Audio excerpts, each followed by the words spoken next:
Down in the world right beneath our feet, there's an incredible story playing out. It's an epic of survival, of strategy, and of power. And today, we're going to follow one colony of black ants on a journey that's going to push them to their absolute limits.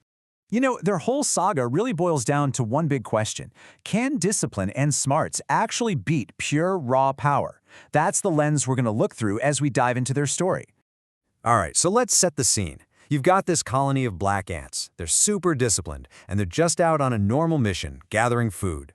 But then they hit a wall, or, well, a wall of water. To us, it's just a stream, but for them, it's like trying to cross a massive, raging river. Now, you'd think they'd just turn back, right? Nope. This is where it gets really cool. They find a piece of paper, and instead of just ignoring it, they inspect it.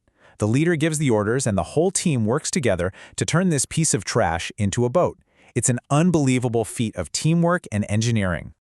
So, they get all their precious food loaded up, and they push off.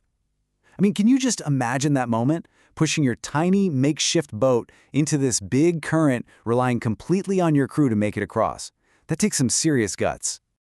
But of course, it's never that easy, is it? Just as they conquer one challenge, a new one appears. A rival colony of red ants spots them from a hill, and they see an opportunity, an easy target. All of a sudden, this isn't just a journey. It's a race for their lives. And these red ants, they don't waste any time. They slap together their own boat, get in the water, and they are closing in fast. Suddenly, the black ants aren't just navigating a stream anymore, they're in a full-on, desperate chase scene. You can practically hear the panic sitting in. That frantic thought, we've got to go faster, they're right behind us. Their entire survival just hangs in the balance in this one desperate moment. And then, a stroke of luck, or maybe it was fate. The red ants, in their reckless haste, smash right into a rock. Their boat just shatters. And just like that, the chase is over. The immediate threat is gone. Phew, right? The black ants make it to the shore. They've outsmarted their rivals. They're almost home. But as you probably know, in the wild, safety is just an illusion. And the end of one danger is often just the beginning of another. Because right there on their path home, a predator is lying in ambush, a scorpion, perfectly still, just waiting for them to walk right into its trap. And the ants, they have absolutely no idea what's waiting for them. The attack is just lightning fast, brutal. Before they can even process what's happening, the scorpion strikes. Any feeling of triumph from their journey is just instantly replaced by tragedy. The rules of the wild are harsh. 2. That's how many they lost. 2 ants snatched away in an instant. After everything they went through, building the boat, the insane chase, to suffer a loss like that right at their own doorstep, that's a painful blow. Back at the colony, the news is just devastating. But this colony, they don't just accept loss. The attack, so close to home, it does something to them. Their grief starts to turn into a cold, calculated resolve. They're going to get even. And the leader's command is just chillingly clear. Go and bring that scorpion to me, alive or dead. This is the major turning point. The black ants aren't just survivors anymore. Now they're hunters. But let's be real, this is a terrifying mission. And we see that. One of the ants in the elite squad, he's scared. He wants to turn back. It's a powerful moment that shows us courage isn't about not having fear. It's about acting in spite of it. And the group knows they have to rally together. So, what do? They chant. It becomes their rallying cry. We are ants, we fear no one. We are brave and fearless. They're reminding each other of who they are, of their strength. And it works. That shared courage completely overwhelms the fear, and the squad is whole again.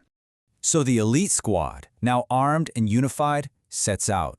They move with this quiet, deadly precision. This is no longer about survival. This is about retribution. And just when you think things can't get any more intense, the world throws another giant at them. An eagle, a predator from the sky, swoops down to attack. It's just a shocking reminder that for these ants, danger can literally come from anywhere. But their response is just unbelievable. They don't scatter, they fight back, they actually wound the eagle, bring it down, tie the massive bird up, and then they just take it with them. They turned a random predator into a prisoner of war. Their strategy is on a whole other level now. So they finally get to the scorpion, and this one command tells you everything about their new mindset. They know they can't win a battle of brute strength, so the order comes, shoot at its eyes so it goes blind. They're not fighting harder, they're fighting smarter, targeting the weak point. And with that one move, it's over.